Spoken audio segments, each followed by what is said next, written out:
সিনেমার শুরুতে 7 রাজকুমার ফিয়ারলেস 7 একটা মনস্টারের সাথে লড়াই করছিল। সহজেই তাকে হারিয়ে দিয়ে একজন রাজকুমারীকে রক্ষা করে। কাছে গিয়ে দেখতে পাই রাজকুমারীটি দেখতে একদম ভালো ছিল না, এই জন্য তাকে ডাইনি ভেবে তার উপরেও আক্রমণ করে দেয়। কিন্তু আসলে এটা একটা পরী ছিল। তাদের শিক্ষা দেওয়ার জন্য সে অভিশাপ দেয়, যখনই কেউ তাদের দেখবে তারা ডরফে পরিবর্তন হয়ে যাবে। এই অভিশাপ তখনই শেষ হবে যখন তাদের একজন সুন্দর মহিলা কিস করবে। এর 7 বছর পর আমরা একটা রাজ্যে জাদুকর্ণী রেজিনাকে দেখতে পাই। সেই রাজ্যের রানী ছিল।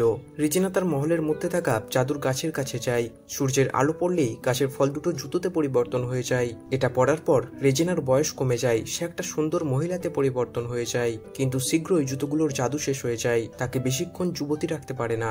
এরপর আমরা এই রাজ্যের রাজকুমারী স্নো হোয়াইটকে দেখতে পাই। সে চুপি চুপি মহলের মধ্যে প্রবেশ করে। তখনই একটা কাঠের পুতুল এখানে চলে আসে। রেজিনা তাকে গাছটিকে পাহারা দিতে রেখেছিল। পুতুলটির চলে যাওয়ার পর রাজকুমারী তার বাবার ডায়েরি খুঁজে পায়, যার মধ্যে লেখা ছিল কিভাবে সে খুব সুখেই তার রাজ্য শাসন করছিল। একদিন রক্ষীরা জাদুকর্ণী রেজিনাকে ধরে নিয়ে আসে। তারা জানায় এই জাদুকর্ণী রাজ্যে আতঙ্ক ছড়াচ্ছে। কিন্তু রাজা তার রূপ দেখে এতটাই মুগ্ধ হয়ে যায় যে তাকে বিয়ে করে নেয়। এর কিছুদিন পর রেজিনা কালো জাদু করে পুরো রাজ্য দখল করে নেয়। একদিন রাজা রেজিনাকে একটা গাছের সাথে কথা বলতে দেখে ভয় পেয়ে রাজকুমারীর সুরক্ষার জন্য তাকে রাজ্যের বাইরে পাঠিয়ে দেয়। এরপর রাজার সাথে কি হয় তা কেউ জানে না। এসব জেনে রাজকুমারী একটু দুঃখী হয়ে যায়। তখন তার গাছটির উপরে চোখ পড়ে। মহলের ভিতরে একটা গাছ থেকে রাজকুমারী অবাক হয়ে যায়। অন্যদিকে রেজিনা আবার জাদুর গাছটির কাছে আসছিল। দরজা খুলতেই তীব্র আলোর ছটা ঘর থেকে বেরিয়ে আসে। আসলে স্নো হোয়াইট জাদুর জুতোগুলো পরে নিয়েছিল, যেই কারণে সে একটা সুন্দর পাতলা রাজকুমারীতে পরিবর্তন হয়ে গিয়েছিল। এই জন্য রেজিনা তাকে চিনতে পারে না। রেজিনা তার কাছ থেকে জুতোটা নেওয়ার চেষ্টা করে। তখন রাজকুমারী জাদুর লাঠির সাহায্যে এখান থেকে পালিয়ে যায়। অন্যদিকে 7 জন রাজকুমার তাদের রূপ বদলের জন্য খুবই পেরেশান ছিল। এই চেহারায় কোনো মহিলাই তাদের কিস করবে না। এই সময় তারা আকাশে স্নো হোয়াইটকে উড়তে দেখে। এদিকে রেজিনা জাদুর আয়নাটির কাছে রাজকুমারীর ব্যাপারে জানতে চায়। আসলে রূপ বদলে যাওয়ার জন্য সে রাজকুমারীকে চিনতেই পারেনি, কিন্তু আয়নাটিও তাকে কিছুই বলতে পারে না। রেজিনা রেগে গিয়ে কাঠের পুতুলগুলোকে রাজকুমারীকে খুঁজে বার করতে বলে। অন্যদিকে 7 জন ডর্ফ বাড়ি ফিরে এসে রাজকুমারীকে দেখে তার সৌন্দর্যে মুগ্ধ হয়ে যায় আর বুঝতে পারে এই সেই মেয়ে যে কিস করলে তাদের অভিশাপ শেষ হয়ে যাবে। এখানে রাজকুমারী তাদের কাছে নিজের বাবাকে খোঁজার জন্য সাহায্য চায়। তারা সঙ্গে সঙ্গেই এর জন্য রাজি হয়ে যায়। এরপর আমরা প্রিন্স ওরসকে দেখতে পাই, যে তার জন্মদিনের পার্টিতে সুন্দর সুন্দর মেয়েদের ইনভাইট করতে চাইছিল, কিন্তু ব্যস্ত হওয়ার জন্য কেউই তার পার্টিতে আসতে চায় না, যে কারণে রাজকুমার ওরস একটু দুঃখী হয়ে যায়। তখন রেজিনা এখানে আসে আর রাজকুমারীর ছবি দেখিয়ে বলে, ই আমার একটা দামি জিনিস চুরি করেছে, একে খুঁজে বার করো। এতে তোমার জন্মদিনের জন্য সুন্দর মহিলা পেয়ে যাবে আর আমার কাজও হয়ে যাবে।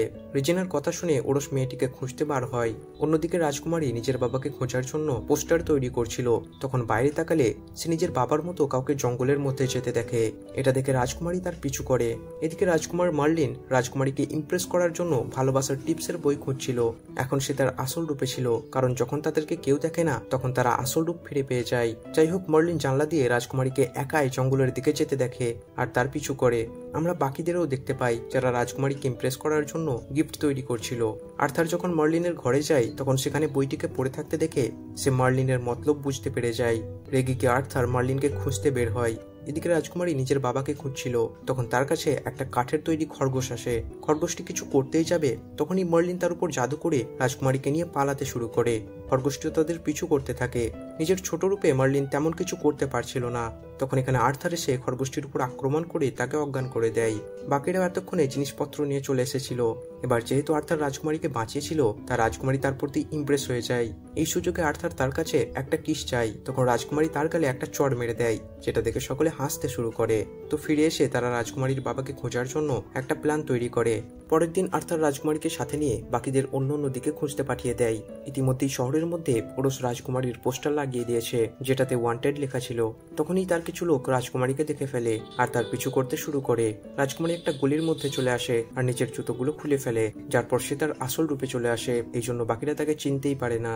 লোকগুলোর চলে যাওয়ার পর ওরসের কিছু সেনা এখানে আসে আর তারা মোটা রাজকুমারীকে নিয়ে মজা করতে শুরু করে। তখনই রাজকুমারীকে খুঁজতে খুঁজতে মার্লিন আর আর্থার সামনে দিয়ে যাচ্ছিল।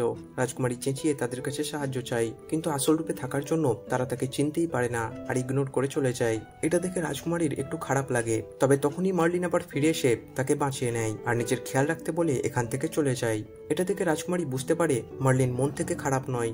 রাজকুমারী আবার জুতোগুলো পরে সুন্দর মহিলাতে পরিবর্তন হয়ে যায়। বাইরে বের হলে আবার ওরসের লোকজন তাকে দেখে ফেলে আর তার পিছু করতে শুরু করে। তখন এখানে মার্লিন সেই খরগোশটাকে নিয়ে আসে। আসলে এখন তাদের দুজনের মধ্যে বন্ধুত্ব হয়ে গিয়েছিল। তারা রাজকুমারীকে নিয়ে এখান থেকে পালিয়ে যায়। এরপর তারা একটা ফুলের বাগানের কাছে আসে। সঙ্গে সঙ্গে আর্থারও এখানে চলে আসে। রাজকুমারীকে ওয়ান্টেড পোস্টারটা দেখিয়ে সে এর ব্যাপারে শুধায়। রাজকুমারী জানায় এটা সত্য নয়। এখন রাজকুমারী মার্লিনকে পছন্দ করা শুরু করে দিয়েছিল আর তাকে কিস করতেই যাচ্ছিল, কিন্তু তখনই নিজেকে সামলে নিয়ে তার মুখে থাকা ফুলগুলোকে ফুঁ দিয়ে সরিয়ে দেয়। পরের দৃশ্যে রাজকুমারী ঘরে ছিল। তখন বাকিরা তাকে ইমপ্রেস করার সব রকমের চেষ্টা করছিল। তখনই রাজকুমার ওরস সৈন্য নিয়ে এখানে চলে আসে আর রাজকুমারীকে নিজের সাথে নিয়ে যেতে চায়, কিন্তু বাকিরা রাজকুমারীকে নিয়ে যেতে দেবে না। এই জন্য দুই দলের মধ্যে জোরদার একটা লড়াই শুরু হয়। সবশেষে ওরসকে নিজের সম্মান বাঁচিয়ে এখান থেকে পালাতে হয়। এতক্ষণ রাজকুমারী মার্লিনকে পুরোপুরি ভালোবেসে ফেলেছিল, এই জন্য সে তার কাছ থেকে কিছুই লুকাতে চাইছিল না। রাজকুমারী জুতোগুলো খুলে তাকে নিজের আসল চেহারা দেখাতে চাইছিল, কিন্তু অনেক চেষ্টার পরেও তারা জুতোটা খুলতে পারে না, যে কারণে তার চেহারাও দেখা হয় না। একটা সময় তারা দুজনে নদীর ধারে ঘুরে বেড়াচ্ছিল। রাজকুমারী মার্লিনকে জানায় সে তাকে পছন্দ করে। এরপর তারা দুজনে কিস করে। মার্লিন মনে করে তার অভিশাপ হয়তো শেষ হয়ে গেছে, কিন্তু যখনই রাজকুমারী চোখ খুলে সে আবার পরিবর্তন হয়ে যায়। মার্লিন বুঝতে পারে না তার অভিশাপ শেষ হলো না কেন। তখনই রেজিনার পাঠানো মনস্টার তাদের উপর আক্রমণ করে দেয়। মার্লিন রাজকুমারীকে আগে যেতে বলে নিজের পুরো শক্তি দিয়ে তার সাথে লড়াই করে। তখন একটা মনস্টার তাকে নিয়ে পানিতে পড়ে যায়। এটা দেখে রাজকুমারী তাকে বাঁচানোর জন্য পানির মধ্যে ঝাঁপ দিয়ে দেয়। মার্লিন একটা বড় পাথরের নিচে আটকা পড়ে গিয়েছিল। পাথরটিকে সরাতে তার দৈহিক শক্তির প্রয়োজন। এই জন্য জুতোগুলো খুলে রাজকুমারী তার আসল রূপে চলে আসে আর মার্লিনকে বাঁচিয়ে নেয়। কাঠের পুতুলগুলো রাজকুমারীকে দেখতেই চিনতে পেরে যায়। তারা রাজকুমারীকে পেয়ে অনেক খুশি হয়ে যায়, কিন্তু মার্লিন একদম খুশি ছিল না, কারণ সে রাজকুমারীর সুন্দর রূপটাকে ভালোবাসতো নাকি তার আসল রূপকে। এই জন্য সেখান থেকে চলে যায়। এতে রাজকুমারী অনেক দুঃখী হয়ে যায়। তবে একটু পরেই মার্লিন বুঝতে পারে রাজকুমারী তার ছোট ডর্ফ রূপটাকে ভালোবাসতো। সে মন থেকে অনেক ভালো। সত্যিকার ভালোবাসা তো মানুষের সাথে হয় নাকি তার রূপের সাথে। এই জন্য মার্লিন আবার রাজকুমারীর কাছে ফিরে যায়। তখন এখানে রেজিনা চলে আসে আর সে রাজকুমারীকে নিয়ে অদৃশ্য হয়ে যায়। মার্লিন পুতুলগুলোকে তার বন্ধুদের গিয়ে সব জানাতে বলে আর একাই রাজকুমারীকে বাঁচাতে যায়। এদিকে রেজিনা রাজকুমারীকে জাদুর আপেল খেতে দেয়, কিন্তু রাজকুমারী খেতে চায় না। রেজিনা মার্লিনকে বন্দি করে নিয়েছিল, তাকে টর্চার করতে শুরু করে। মার্লিনকে ছেড়ে দেওয়ার শর্তে রাজকুমারী আপেলটি খেতে রাজি হয়ে যায়। এরপর রাজকুমারীর শরীরে পরিবর্তন হতে শুরু করে। মার্লিন জাদুর গাছটির কাছে জানতে চায় রেজিনা রাজকুমারীর সাথে কি করছে।